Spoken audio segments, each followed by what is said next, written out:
The Jesus Lizard Rack album review. Let's chat about it. Hey friends, what's going on? John here from Wood Spinning, here tonight to chat about this first album in quite some time from Austin cult classic hardcore. Watch that. From Austin noise rock and post-hardcore icons, the Jesus Lizard, who in the early 90s, man, did they ever kick things off in a big way. Albums like the notorious Pressure Cooker that is Head, Goat, which may be just the coolest produced rock album of the 90s, and Liar, which is just so freaking consistent. I mean, these albums are albums that you should listen to no matter what kind of genres of rock you're into. Now, for me, the mid-90s was a little bit of a rough point for the band. Their Down album, the last to be produced by Steve Albini, personally, I was not into it. I thought it was the weakest of their first couple of recordings. It's okay in parts, but I've always thought that it's been choppy. However, I did feel like the very streamlined shot, that was a cool one. There were some great ideas here. Hell, even 1998's Blue went back to that sort of Pressure Cooker, very tense styling of their early work, which I really appreciated. Now, to say the very least, it's been a while since we've heard from these absolute legends.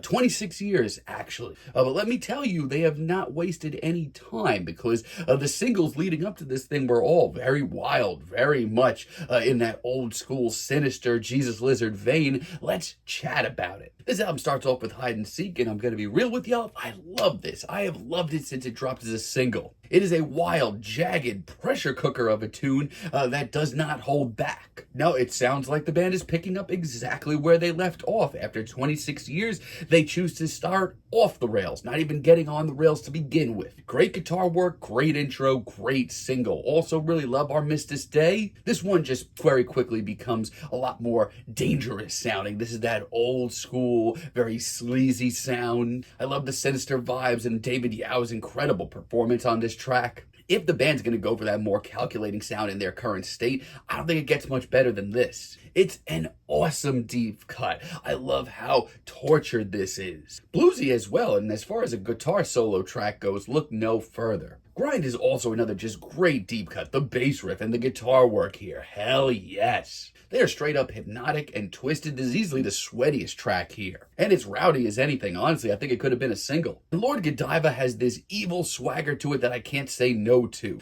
The southern guitar sounds so fried here. There's also a little bit of a groove.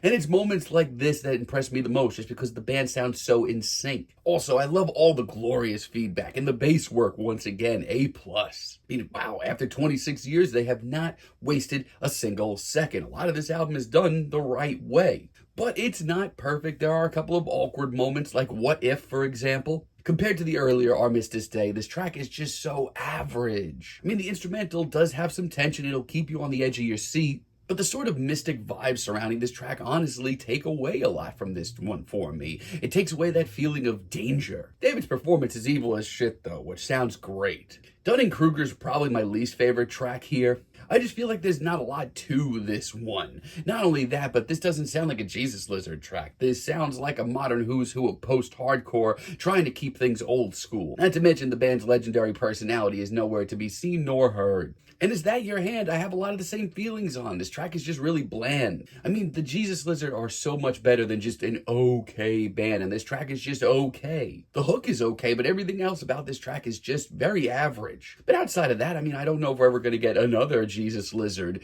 record, but after this and how decent this does sound, I would certainly be into it. Alexis Feels Sick, since this track has dropped as a single, I have been addicted to it, and I think it's the best track here. This is just such a great pressure cooker of a track. It takes me back. The way that this track slinks along and sounds so damn dangerous. This sounds like the band in their heyday. It's honestly hypnotic. And Falling Down is another great one too. I mean, once again, I don't want to step on the toes and say, hey, this sounds like Jesus Lizard in their absolute prime, but it kind of sounds like it. This track is absolutely wild. This riff does not take a single second to breathe. And I love the performances all around. David Yao on this entire record really did bring his A game. And the tension at the bridge, good lord. And Motor may be one of the most straightforward tracks here, but I felt like this was such a great choice for a single. This is the band at their rowdiest and moving and grooving here, and it just sounds great. And Swan the Dog as a finale, they certainly saved their freakiest cut for last. This track is a blast of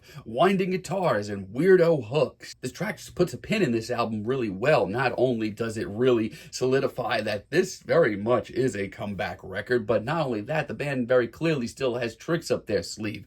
I'm impressed with a lot of this record. A lot of it just sounds like they really haven't missed a step after 26 years. They did not waste a lot of time here. And the band on top of that just sounds really in sync and in a really good place. I don't know if we're getting any more music from them anytime soon, but if we do, I'd certainly be curious to hear it. I'm feeling a strong 7 on this album, but let me know what you all think down below. If you like the video, be sure to give us a like, give us a subscribe, and let me know down below what you would like for me to chat about in the future. And until next time, have a great day, friends.